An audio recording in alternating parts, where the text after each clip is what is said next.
Today's video mga kajuit ay mag-iihaw ako ng tamban. Ayan.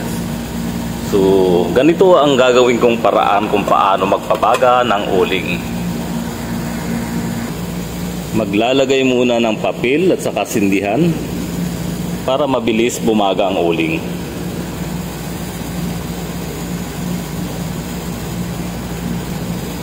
Saka ilalagay yung parilya sa ibabaw. Saka uling.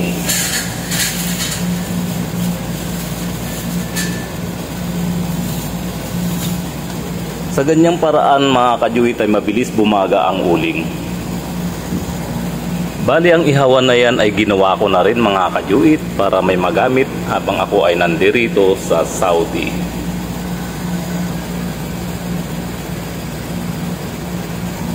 At dahil bumaga na ang uling mga kajuit ay ilalagay ko na siya sa loob ng lagayan ng uling. Ako'y magsisimula na mag-ihaw.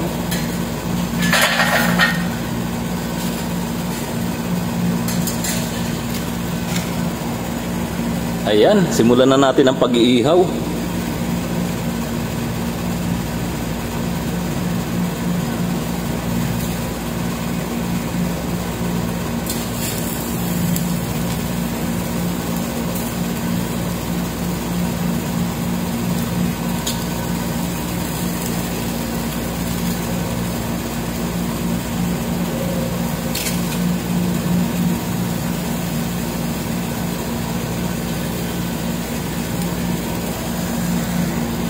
Yang ginawa kong ihawan mga kajuit ay hindi mo na kailangan paypayan pa dahil kusang pumapasok yung hangin dito sa mga butas-butas na yan. Kaya napakagandang gamiting ihawan yan mga kajuit. Namiss ko na naman talaga mga kajuit yung inihaw na tamban. So kahapon Friday bumaba ako ng Jeddah o sa Balad para mamili lang ng isda na to. Ang tamban dito sa Saudi ay hindi na kailangan ng asin dahil maalat na yan mga kajuit. Ayan, konting-kunti na lang pwede na siyang baliktarin dahil luto na yung pinaka-ilalim niya. Ayan, baliktarin ko na para sa kabila naman yung maluto.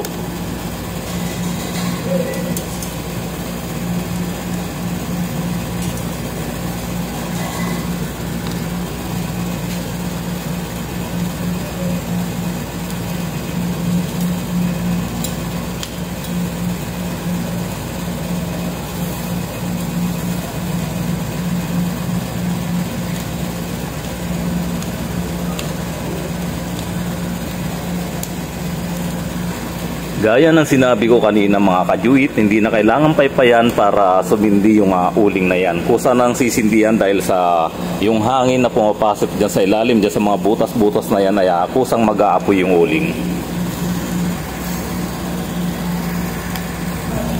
Ayan mga kajuit, luto na yung inihaw na tamban. Talaga namang napakasarap yan mga kajuit.